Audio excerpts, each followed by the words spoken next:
আমি এখন পুরীতে গোল্ডেন ব্রিজে এসেছি। এখানে টিকিট হচ্ছে 20 টাকা করে।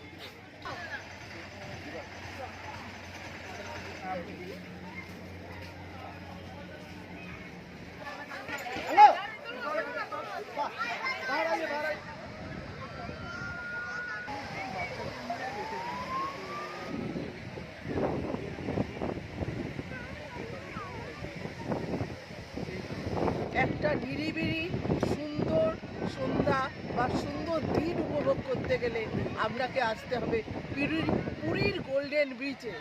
এখানে সুন্দর বসার ব্যবস্থা আছে এবং ফাঁকা সমুদ্র সৈকতে আপনি আরামসে কাটাতে পারেন।